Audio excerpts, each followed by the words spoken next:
नमस्कार दोस्तों, स्वागत है आपका लेटेस्ट हिंदी न्यूज में। चलिए शुरू करते हैं आज की खबर। दिल्ली धमाके के बाद अगर इस टेरर मॉड्यूल को नहीं पकड़ा जाता तो भारत में दुनिया का सबसे बड़ा सीरियल ब्लास्ट हो जाता।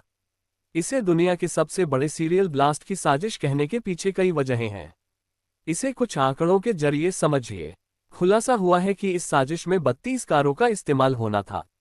इसके लिए 3200 किलो विस्फोटक जमा किया गया था। क्या इसका मतलब ये समझा जाए कि हर कार में 100 किलो विस्फोटक के जरिए 32 धमाकों की प्लानिंग थी?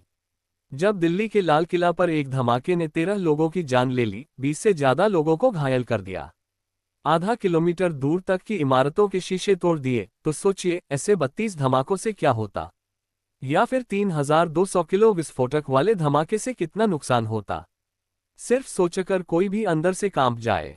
अगर सीरियल ब्लास्ट वाली साजिश अपने अंजाम तक पहुंच जाती तो क्या मंजर होता? अगर ये मान लिया जाए कि उमर जैसे 32 आत्मघाती हमलावर 3200 किलो अमोनियम नाइट्रेट से विस्फोट कर देते तो तबाही पूरे देश को हिला देती। 3200 किलो अमोनियम नाइट्रेट का बम 2.5 टन की टीएनटी बम के बराबर धमाका करेगा। अगर आतंकी इतने बारूद को एक साथ किसी जगह पर ब्लास्ट कर देते तो 50 मीटर का इलाका पूरी तरह नष्ट हो जाता। मतलब कुछ भी नहीं बचता। तो धमाके की तरंगे सैकड़ों लोगों के फेफड़े फाड़ देती। अगर भीड़ भाड़ वाले इलाके में धमाका होता तो कम से कम 300-350 लोगों की जान जा सकती थी। इतने दायरे में 14,400 किलोमीटर घंटा की स्पीड वाली तरंगे लोगों के फेफड़े फाड़ देती। इतने विस्फोटक से 150 मीटर तक के दायरे में इमारतों की दीवारें ढह सकती हैं। करीब 400 मीटर इमारतों में लगे कांच टूट सकते हैं और करीब 800 मीटर तक तेज कंपन महसूस हो सकता है। 3200 किलो अमोनियम नाइट्रेट का असर क्या होता है, उसे आप एक पुराने धमाके में हुई तबाही के जरिए समझ सकते हैं।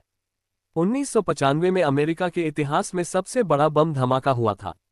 इस धमाके में 1800 किलो अमोनियम नाइट्रेट का इस्तेमाल हुआ था।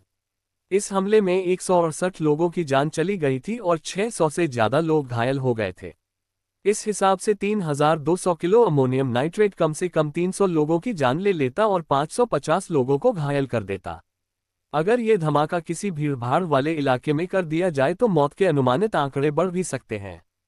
3200 किलो विस्फोटक क्या कर सकता है, इसका एक अनुमान दुनिया के सबसे बड़े सीरियल ब्लास्ट के आंकड़ों से लगाते हैं जो भारत में ही हुआ था।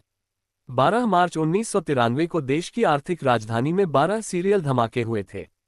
इन बम धमाकों में आतंकियों ने करीब 1500 किलो विस्फोटक का इस्तेमाल किया था। मुंबई सीरियल ब्लास्ट में 257 लोगों की जान चली गई थी। 1400 से ज्यादा लोग घायल हो गए थे।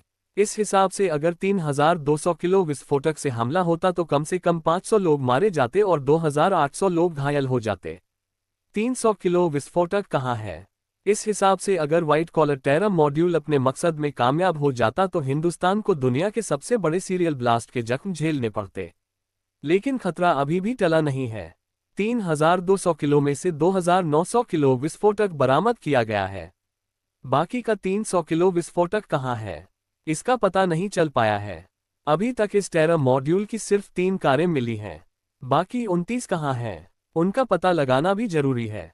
अगर आपको हमारी ये खबरें पसंद आए हों तो वीडियो को लाइक करें, शेयर करें और चैनल को सब्सक्राइब करना ना भूलें। धन्यवाद।